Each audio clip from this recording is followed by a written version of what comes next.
Vamos começar com as notícias que interessam também de economia e do mercado financeiro. Ontem à noite, aliás, ontem durante o dia todo no Senado foi o que se pode chamar de um show de horror, uma votação de uma profusão de pautas bomba que terão um efeito fiscal estimado pelo Ministério da Fazenda em mais de 300 bilhões de reais ao longo da próxima década. Só ontem foram 3. Olha, pautas bomba de 170 bi avançam e testam relação de Lula com Alcolumbre. Essas foram as 3 de ontem. Ainda teve de outros dias em relação à igreja, isenção de impostos e assim por diante. Mas a que provocou maior estardalhaço, que provocou maior impacto, apesar da negociação do ministro da Fazenda, Dario Durigan, e de outros emissários do governo com Davi Alcolumbre, foi a aprovação da renegociação de dívidas rurais com um escopo muito maior e condições muito mais vantajosas e favoráveis para os produtores do que propunha o Ministério da Fazenda. E é o que a gente vai ver no segundo gráfico aqui na Folha de São Paulo, porque está muito bem explicadinho. Por exemplo, renegociação das dívidas rurais. O projeto permite renegociar dívidas do agro com recursos do Fundo Social do Pré-Sal. O Senado estima um alcance de 170 bi a 180 bilhões em débito. E a Fazenda estima um impacto fiscal de 140 bilhões de reais ao longo do próximo ano. Esse projeto já estava tramitando no Senado, já vinha sendo proposto desde 2023, na esteira das enchentes que assolaram o Rio Grande do Sul, de uma série de calamidades climáticas, que colocou em dificuldades financeiras os produtores rurais daquela região. Mas isso acabou ampliado para produtores rurais de todo o país que terão acesso a esse programa. E veja só as taxas de juros. Vocês lembram que a Selic, taxa básica de juros, está em 14,5% hoje no país. Mas o pessoal aqui do Pronaf terá acesso a juros, a taxa de juros de 3,5% ao ano. É nada. Do Pronamp, 5,5% ao ano. E os demais produtores, 7,5% ao ano.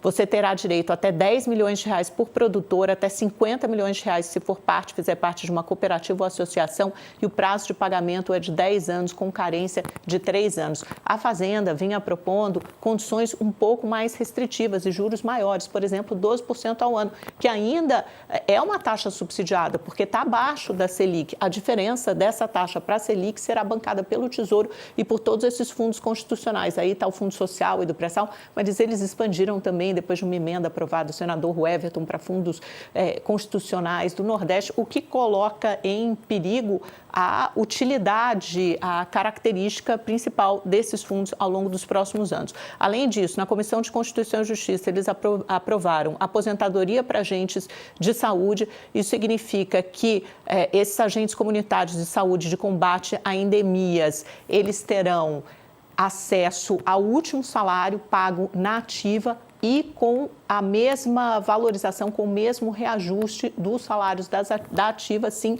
que tiverem aposentados. E aposentadoria com idade mínima de 57 anos para mulheres e 60 anos para homens. Se eles comprovarem 25 anos de contribuição e efetivo exercício na atividade, terão acesso a condições excepcionais, que nenhuma outra categoria praticamente tem hoje em dia, ou acho que ninguém tem. E regras de transição, e aí o último aqui, olha, piso para médicos e dentistas, um outro projeto que foi aprovado numa comissão do Senado e eleva o piso das categorias. Atualmente o piso está em R$ 3.600, sabe para quanto vai? R$ 13.600. Não que os médicos e os dentistas que atendem milhões de pessoas, muitos deles em comunidades carentes, em condições precárias, não mereçam, mas isso tem um impacto enorme sobre as contas públicas. A idade mínima da aposentadoria, se a gente conseguir ver lá, acho que são 10 bi, mais ou menos, ao longo de 10 anos. Eu sei que essa aqui, o piso para médicos e dentistas, tem um impacto fiscal de 8 bilhões de reais.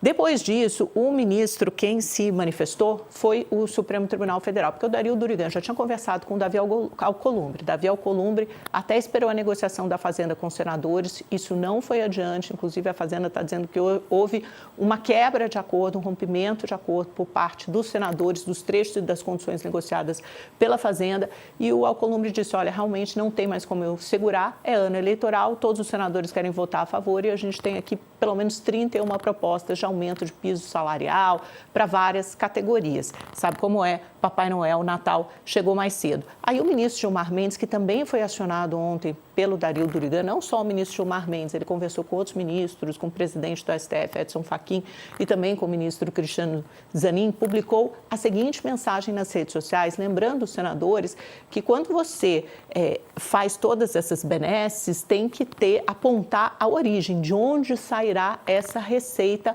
como convencionou a decisão jurisprudência do STF. Ele escreveu assim: o Congresso Nacional não pode criar despesas a serem suportadas por estados e municípios sem indicar a fonte de custeio, porque muitas dessas despesas, aumento de piso salarial, aposentadoria de categoria, isso também cai sobre os cofres de estados e municípios. A regra está expressa na Constituição desde a PEC tal de 2022. A legislação federal não pode impor despesas, incluindo despesas de pessoal e encargos, sem previsão de fontes orçamentárias e financeiras. E quando envolver entes subnacionais, estados e municípios, leia-se, transferência dos recursos necessários. No caso do piso nacional da enfermagem, aí ele cita o precedente. O STF suspendeu a eficácia da lei justamente pela ausência da fonte de custeio e condicionou o pagamento do piso pelos entes federativos ao repasse de recursos pela União.